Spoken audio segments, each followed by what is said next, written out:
Je ne ferai dans ce film aucune concession au public. Plusieurs excellentes raisons justifient à mes yeux une telle conduite, et je vais les dire. Tout d'abord, il est assez notoire que je n'ai nulle part fait de concession aux idées dominantes de mon époque, ni à aucun des pouvoirs existants. Par ailleurs, quelle que soit l'époque, rien d'important ne s'est communiqué en ménageant un public, fût-il composé des contemporains de Périclès. Et dans le miroir glacé de l'écran, les spectateurs ne voient présentement rien qui évoque les citoyens respectables d'une démocratie. Voilà bien l'essentiel. Ce public si parfaitement privé de liberté et qui a tout supporté mérite moins que tout autre d'être ménagé.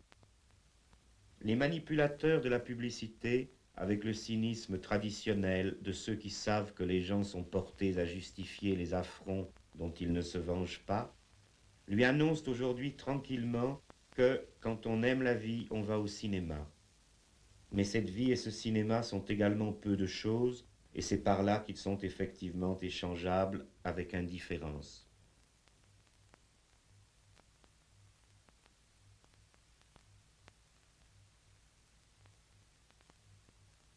Le public du cinéma, qui n'a jamais été très bourgeois et qui n'est presque plus populaire, est désormais presque entièrement recruté dans une seule couche sociale, du reste devenue large. Celle des petits agents spécialisés dans les divers emplois de ces services dont le système productif actuel a si impérieusement besoin. Gestion, contrôle, entretien, recherche, enseignement, propagande, amusement et pseudo-critique.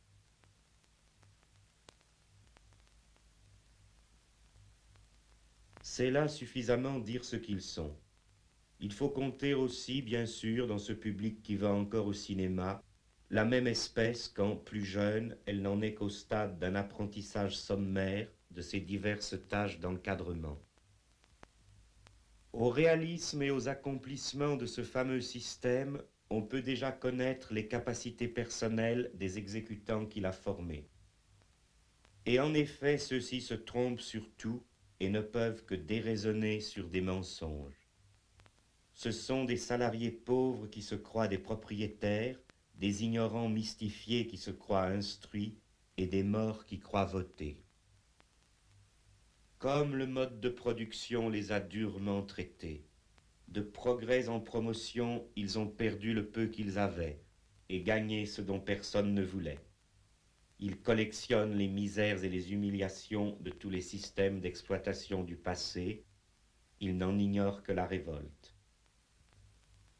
Ils ressemblent beaucoup aux esclaves, parce qu'ils sont parqués en masse et à l'étroit dans de mauvaises bâtisses malsaines et lugubres.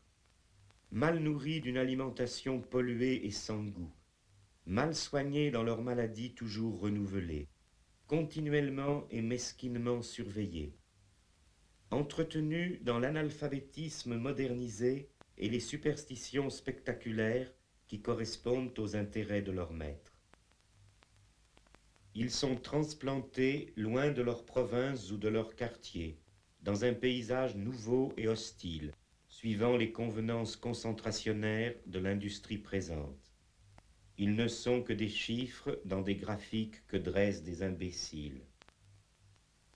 Ils meurent par séries sur les routes à chaque épidémie de grippe, à chaque vague de chaleur, à chaque erreur de ceux qui falsifient leurs aliments, à chaque innovation technique profitable aux multiples entrepreneurs d'un décor dont ils essuient les plâtres.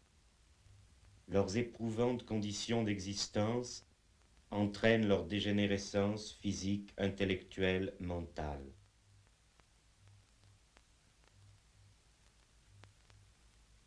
On leur parle toujours comme à des enfants obéissants à qui il suffit de dire « il faut » et ils veulent bien le croire. Mais surtout, on les traite comme des enfants stupides, devant qui bafouillent et délirent des dizaines de spécialisations paternalistes, improvisées de la veille, leur faisant admettre n'importe quoi en le leur disant n'importe comment, et aussi bien le contraire le lendemain. Séparés entre eux par la perte générale de tout langage adéquat aux faits, perte qui leur interdit le moindre dialogue, séparés par leur incessante concurrence, toujours pressés par le fouet, dans la consommation ostentatoire du néant, et donc séparés par l'envie la moins fondée et la moins capable de trouver quelque satisfaction, ils sont même séparés de leurs propres enfants, naguère encore la seule propriété de ceux qui n'ont rien.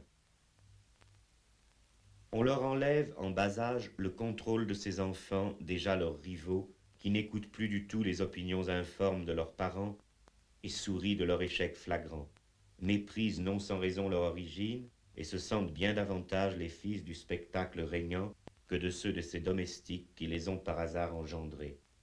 Ils se rêvent les métis de ces nègres-là. Derrière la façade du ravissement simulé, dans ces couples comme entre eux et leur progéniture, on n'échange que des regards de haine. Cependant, ces travailleurs privilégiés de la société marchande accomplie ne ressemblent pas aux esclaves en ce sens qu'ils doivent pourvoir eux-mêmes à leur entretien. Leur statut peut être plutôt comparé aux servages parce qu'ils sont exclusivement attachés à une entreprise et à sa bonne marche, quoique sans réciprocité en leur faveur, et surtout parce qu'ils sont étroitement astreints à résider dans un espace unique, le même circuit des domiciles, bureaux, autoroutes, vacances et aéroports toujours identiques.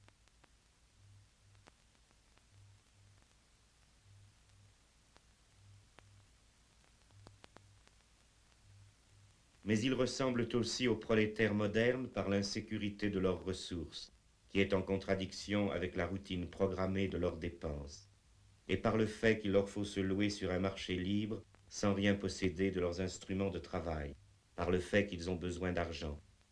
Il leur faut acheter des marchandises et l'on a fait en sorte qu'ils ne puissent garder de contact avec rien qui ne soit une marchandise.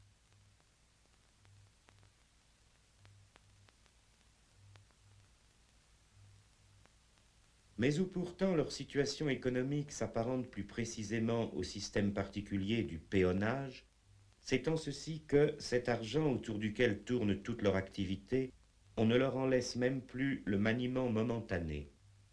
Ils ne peuvent évidemment que le dépenser, le recevant en trop petite quantité pour l'accumuler.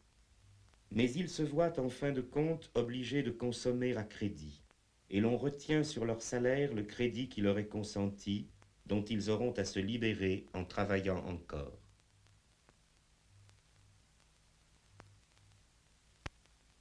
Comme toute l'organisation de la distribution des biens est liée à celle de la production et de l'État, on rogne sans gêne sur toutes leurs rations, de nourriture comme d'espace, en quantité et en qualité. Quoique restant formellement des travailleurs et des consommateurs libres, ils ne peuvent s'adresser ailleurs, car c'est partout que l'on se moque d'eux.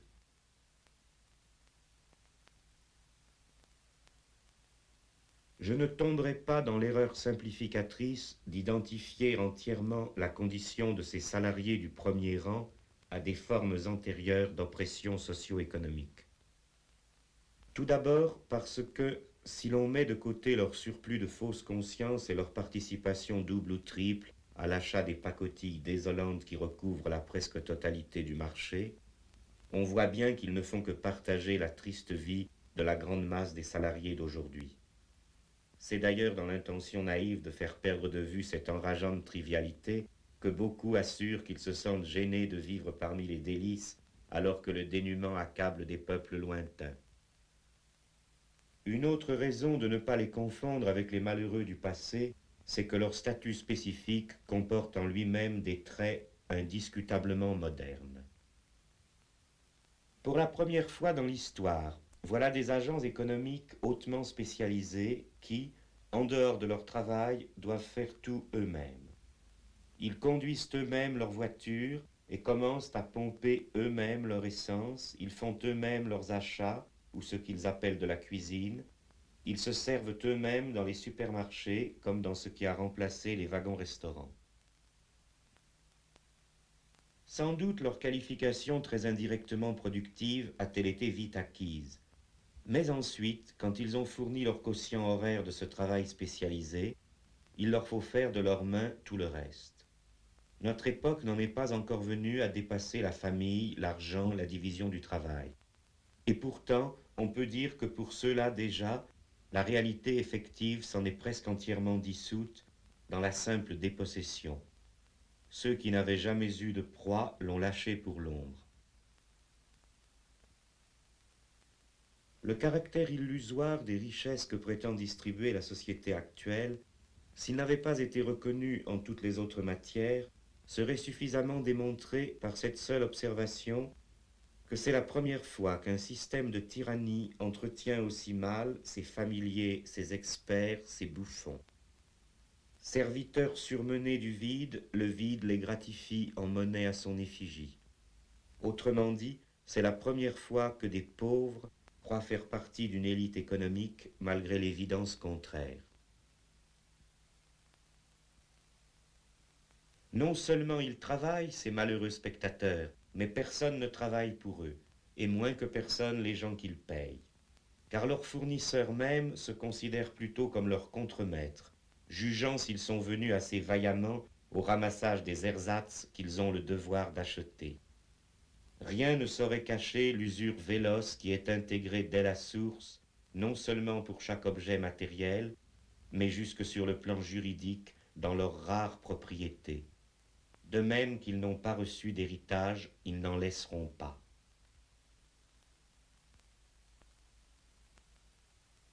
Le public du cinéma ayant donc avant tout à penser à des vérités si rudes, et qui le touchent de si près, et qui lui sont si généralement cachées, on ne peut nier qu'un film qui, pour une fois, lui rend cet âpre service de lui révéler que son mal n'est pas si mystérieux qu'il le croit, et qu'il n'est peut-être même pas incurable pour peu que nous parvenions un jour à l'abolition des classes et de l'État. On ne peut nier, dis-je, qu'un tel film n'ait en ceci au moins un mérite. Il n'en aura pas d'autre.